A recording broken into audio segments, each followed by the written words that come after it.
मी प्रशांत गिरकर. आपण सगळे मास्तरांना सोबत आपण सगळे इकडे आलाय त्याबद्दल धन्यवाद. मुंबईतली प्रेस कॉन्फरन्स मी 20 वर्षानंतर अनुभवतोय, कारण मी स्वतः 20 वर्षानंतर या इंडस्ट्रीत परत येतोय. त्याआधी माझी ईश्या नावाची फिल्म गाजली होती, अंकुश चौधरी प्रेग्नंट होतो, विशांतर बॅनरची.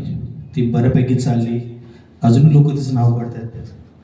पण मधल्या काही काळामध्ये मी बाहेर होतो, बाहेर म्हणजे इथेच होतो, पण काही कारणाने मी नाही इंडस्ट्रीमध्ये राहू शकलो, नाही रमलो. मग नमिताने मला परत हे इंडस्ट्रीमध्ये आणलं आणि मग मी पुण्यात घेऊन गेली जबरदस्ती मला. आणि तिथे लिटिल थिएटर संस्था जी सुधा करमरकरांची होती, ती सुद्धा त्यांनी जाण्यापूर्वी आमच्या ताब्यात दिली. अर्थात त्या संस्थेकडे कोणी बघत नव्हतं, अशीच होती शांत बसलेली. ती कुठेतरी ॲक्टिव्ह करावी असं वाटलं, म्हणून आम्ही ती संस्था सुरू केली आणि त्या संस्थेचं काहीतरी ॲक्टिव्हिटी करावी म्हणून आम्ही हे केलं. आता संस्थेबद्दल नमिताच सांगेल ॲज अ प्रोड्युसर. पण हे नाटक करण्यामागचं तिचंच जास्त हट्ट होता की हेच नाटक करावं आणि काहीतरी पुढे करूया. ॲज अ प्रोड्युसर तिने ती गणितं मांडली असती मे बी, पण मला असं वाटतं की पहिल्याच प्रयोगाच्या वेळेला मी एक ते इतक्या वर्षांनी कमबॅक करतो. एक नाव आहे, एक वलय आहे आणि त्याला कुठेही इजा जाता होता कामा नये, हा एक डोक्यात विषय होता. आणि त्यातनं एवढी मोठी टीम घेऊन नाटक करायचं आणि इकॉनॉमिकली आताच्या काळामध्ये शक्य नव्हतं. पण तरी सुद्धा चल म्हटलं की आपण काहीतरी सुरू करूया म्हणून छोट्या लेवलला करायचं सुरू केलं. आणि सुरू करता करता असे काही मित्रमंडळी ज्यांनी मला सपोर्ट करण्याचा प्रयत्न केला की चल तू येतोयस ना, आपण करू काहीतरी. मग महेश साळगावकर, अर्थात ज्याला नॅशनल अवॉर्ड्स आहेत, जुलवा वगैरे सारख्या फिल्म्सना ज्यांनी मोठी मोठी कामं केली आहेत, अक्षरशः त्या पकची बारीक बारीक पानं जी नानाने गुंडाळली आहेत ती त्याने हाती बनवली आहेत. असा मित्र माझा मला सांगतो चल तू उभं राहतोस, मी आहे, सेटचं काम मी बघतो. काजल आली, काजल माझ्याबरोबर इकडनं गेलं तर तिथे पुण्यामध्ये बरेच fashion shows as a jury म्हणून जात होतो. कामधंदा काहीच नसल्यामुळे तेवढंच एक काम असतं पुण्यामध्ये. गली गलीमध्ये फॅशन शो झाली, खूप होत असतात. तर ते करता करता काजल बरोबर कॉन्टॅक्ट झाला. मग काजल म्हणाली चल मी आहे ना, तू टेन्शन नको घेऊ. तुम्ही खरंच बघाल इथे जे बघितलं हे त्यातलं 1% पण नाही आहे. स्टेजवरती या, तुम्हाला खरी धमाल बघायला मिळेल. तो चित्रपटच तुम्हाला फिल्म बघायला मिळेल स्टेजवरती. काजलने मला ती मी नंतर काजलची ओळख करून देणारच आहे पर्सनली, परत सगळ्यांचीच देणार आहे.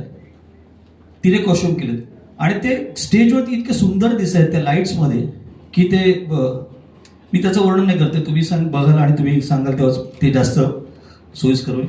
आणि त्यानंतरचा मोठा जो सिक्सर होता आमच्या आयुष्यातला, की जिथे आम्ही फक्त चला हा आपण एक हलकं फुलकं करूया, मुलांना घेऊन काहीतरी सुरू करूया असं जे होतं, आणि ते नंतर ते चित्र टर्न झालं ते प्रवादामुळे.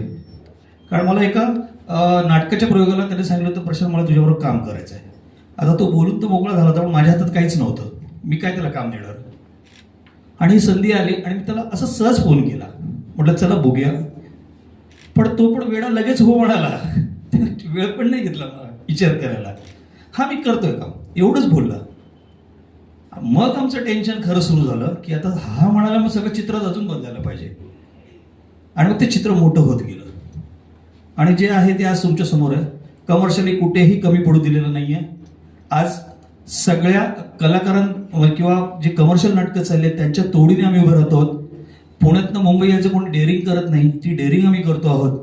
कारण इकॉनॉमिकली सगळ्या गणित जी काय शक्य होत नाहीत करणं, पण ते नमिता समभाव कसं मॅनेज करते तिला माहिती आहे. ते होत आहे, त्यांच्या कृपेने होत गेलं आहे. तर माझं असं म्हणणं की मी खूप बोलण्यापेक्षा नमितानेच तिच्या उभं केलेल्या प्रोडक्शनबद्दल, कारण नाटकाबद्दल मी तर बोलेनच, खूप बोलेन, कारण माझं स्वतःचं बेबी असल्यामुळे ते काही कंट्रोल होणार नाही इतकं बोलू शकतो. त्यातले सगळे सीन्स म्हणजे आज खरं काळाची गरज आहे असं मीच नाही तर जेवढे जेवढे पॅरेंट्स आले त्यांनीही सांगितलं आहे की हे बालनाट्य नाहीच, तुम्ही बालनाट्य का म्हणताय, हे मोठ्यांचं नाटक आहे. कारण आज मुलं जी काय ह्या मोबाईलच्या याच्यात अडकलेली आहेत त्यांना यातनं बाहेर पडण्यासाठी किंवा त्यांना संस्कार संस्कृतीतनं जी मुलं लांब गेली आहेत त्यांना इथे परत वळवण्यासाठी हे एकमेव माध्यम आहे. आणि पूर्वीपासून आपण असंच म्हणत आलोत ना की नाटक हे प्रसार माध्यम किंवा एका शिक्षणाचं माध्यम आहे. त्याचं कमर्शियली झालं तो भाग वेगळा, पण त्याच्या माध्यमातून आपण बऱ्याच गोष्टी लोकांपर्यंत संदेश पोहोचत होतो. आणि आम्हाला असं वाटतंय की आम्ही तिघं आणि आमची टीम हे काम परत नव्याने आम्ही, म्हणजे मला संस्कार संस्कृती याचबरोबर आजच्या मुलांना श्लोकही माहीत नाहीत, आजच्या मुलांना देव माहीत नाहीत, आजच्या मुलांना रिस्पेक्ट माहीत नाही शिक्षकांबद्दलचा. ह्या सगळ्या गोष्टी तुम्हाला या नाटकात 1 का 2 तासाच्या नाटकामध्ये सगळं बघायला मिळेल. आणि अक्षरशः मी ऑडियन्समध्ये लोक रडताना बघितलेत, लोक एन्जॉय करताना बघितलेत, सिच्युएशनशी कनेक्ट होताना बघितलेत. कृष्ण सुदामा त्याची स्टोरी अक्षरशः लोक रडायला लागतात, इमोशनल होऊन जातात. आता कृष्ण सुदामाची स्टोरी का माहीत नाही अशातला भाग नाही आहे, पण ती लोक ती फील करतात, स्वतःशी कनेक्ट करतात कुठेतरी. शिक्षक आणि विद्यार्थी यांच्यामधला संवाद. मग पुऱ्या नाटकामध्ये मोठा विठ्ठल आणि छोटा विठ्ठल यांची होणारी जे द्वंद्व आहे, किंवा विठ्ठलाला पडलेले प्रॉब्लेम्स आणि मुलाला पडलेले प्रॉब्लेम्स, याची उत्तरं जर त्यात तुम्हाला हवी असतील, किंवा तुमच्या आयुष्यात जर काही प्रश्न पडलेले असतील त्याची उत्तरं जर हवी असतील तर नक्की या अबाबा विठोबा